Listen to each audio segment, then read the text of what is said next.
Hello, my dear students of Standard 10.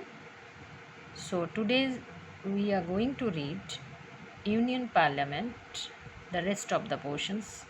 In my previous video, I completed up to adjournment motion, the types of motions. So, in this class, we are going to study about the Speaker, Rajya Sabha, its composition, qualifications of its members, elections, term, and presiding officers.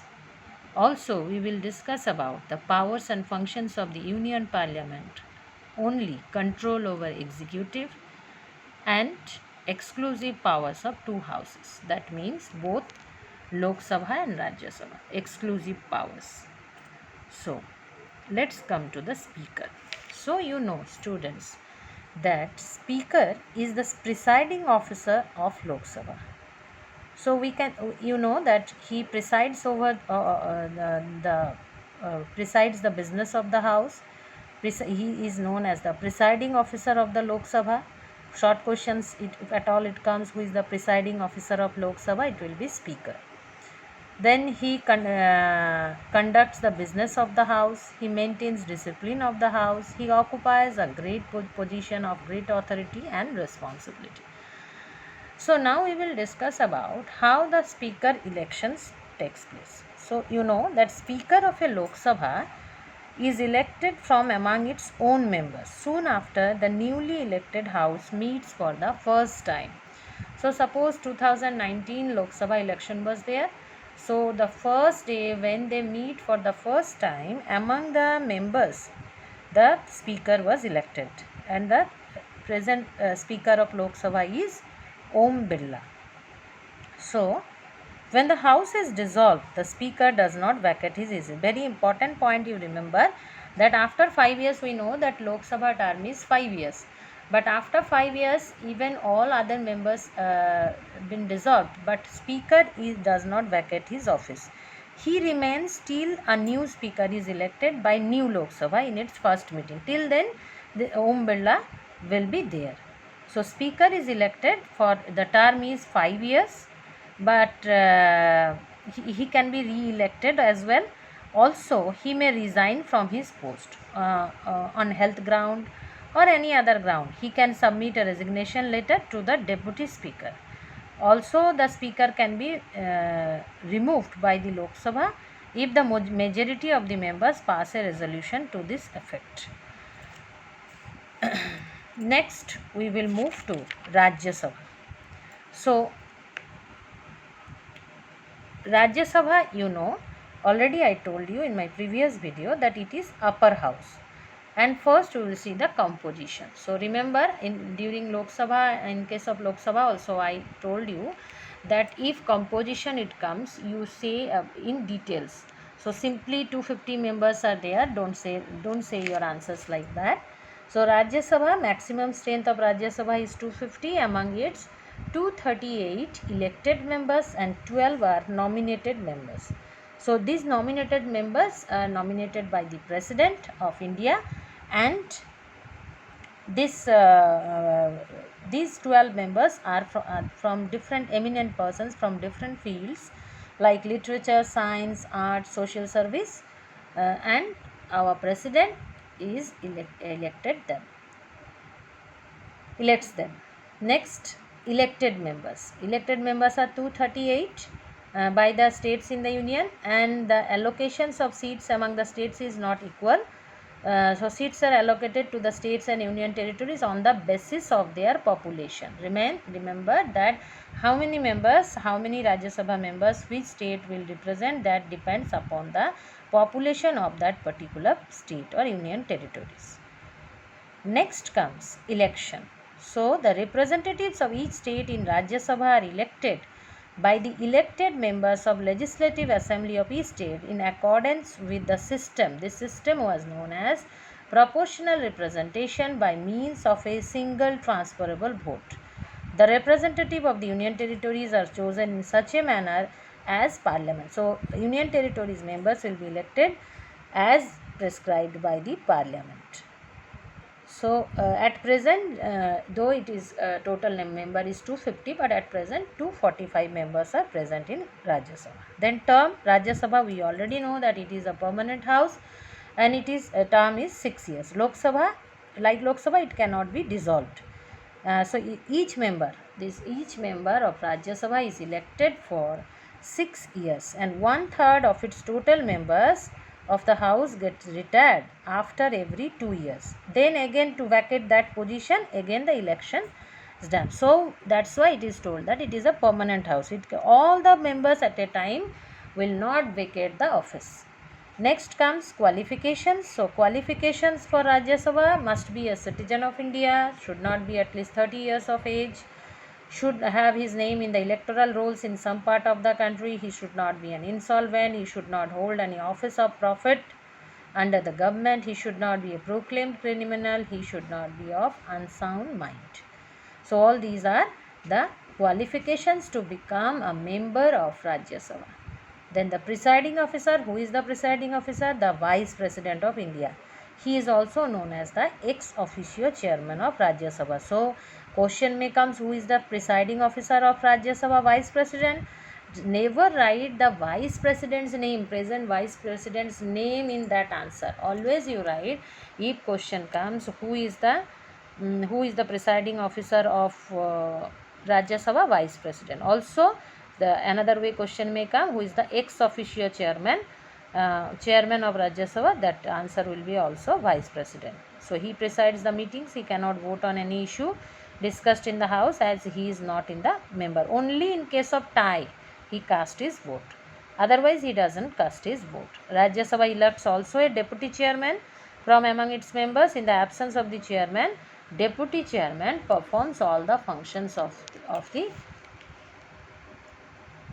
chairman. That means Vice President. Next comes power and function of the Union Parliament. And in this portion, we are going to, though in your book several other things have been written, but for your this year the syllabus, as you know, so we are going to read only control over executive. So control over executive, you know that Council of Ministers is responsible for Lok Sabha. Now the ministers remain in office as long as they enjoy the confidence of a majority of members in the Lok Sabha. Parliament exercises control over the executive. There are certain control over the executive by the Parliament. What are those? First is interpellation. Now what is interpellation? Interpellation refers to, remember that the question hour, calling attention notice, half an hour discussion are some of the devices to seek information from the government about its policies. Of all these question hour, attendance, then half an hour discussion, among all these the most important is question hour. So already we have discussed earlier what is question hour. I hope you have remembered. Question hour refers to the first hour of a sitting of a house. We have discussed in my previous video that 3 types of questions are there. So first hour on every working day, that is from usually starts at 11 a.m. So that is known as question hour. And in this particular time, the members have the right to ask question from the government, is known as interpellation. Already I discussed this. Right to ask question is known as interpellation. Next, vote of confidence, no confidence. If a government acts against the constitutional provisions, it can be voted out of office by passing a vote of no confidence against the Prime Minister or the ministry as a whole, total, if they work against the constitutional provisions, the present government. Next, adjournment motion. Motion for adjournment is aimed at censoring the acts of omission and commission of the ministers. On the following occasions, adjournment motions were allowed, like suppose death of several persons due to the consumption of unlicensed liquor, killing of a senior IPS officer in a place of worship, etc. Next, other motions of censure. The Parliament exercises its control over the government by other motions amount to no confidence, like they include motions of censure against a minister, rejection of a government bill, passing of a private member's bill against the wishes of the government.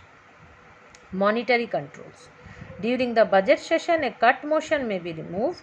Parliamentary Committee on Public Accounts ensures that public money is spent is in accordance. So public money, Parliament, it is the work of the Parliament to look after that whether the public money is spent in accordance with the Parliament's decision.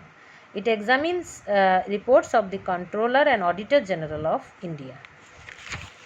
Next comes the exclusive powers of Rajya Sabha and Lok Sabha, both the houses. So first I will discuss exclusive power of Rajya Sabha.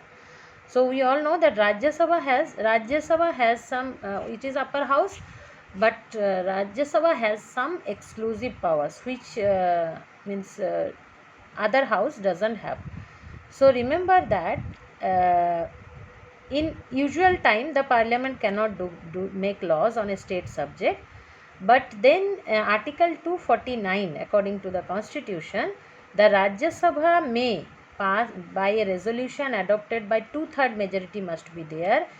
It has been empowered the Parliament should make laws with respect to a matter in the state list. Usually they don't have, but according to Article 249, it with a resolution by 2/3 majority, the Parliament should make laws with respect to a matter in the state list. And remember that in this matter, in such matters, Lok Sabha has no authority.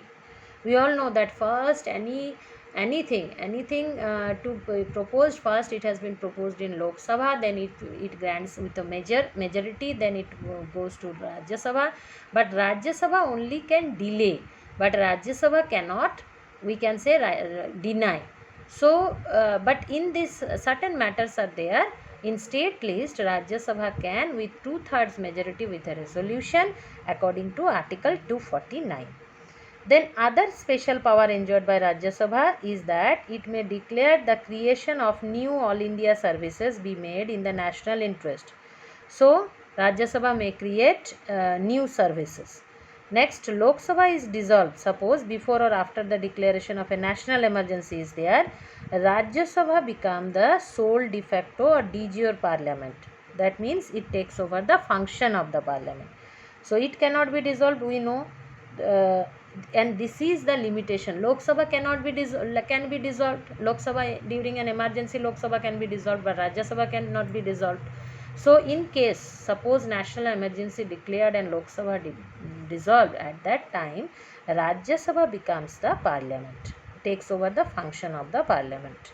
Next, exclusive power of Lok Sabha. And like this, certain powers are there which is chiefly for the Lok Sabha. That is, motion of no confidence against the government can only be introduced and passed. We have learnt about motion. So no confidence motion only be introduced and passed in Lok Sabha. If passed a majority of vote, the Prime Minister is resigned collectively. The Rajya Sabha has no power over such a motion. So no real power over the executive. In other words, we can say Rajya Sabha has no power on the executives, real executives. Then money bills can only be introduced in Lok Sabha, and upon being passed are sent to Rajya Sabha, where only what Rajya Sabha can do, it can delay the money bill for 14 days, not more than that. And also in case of a deadlock between the two houses over a non-financial ordinary bill, the will of the Lok Sabha normally prevails as its strength is more than double that of Rajya Sabha. So also not only money bill, the ordinary other bills also, only I told you first that Rajya Sabha only can delay, but ultimately it will be passed in Lok Sabha. Rajya Sabha in no way it cannot interfere in such matters. So that's all. Thank you.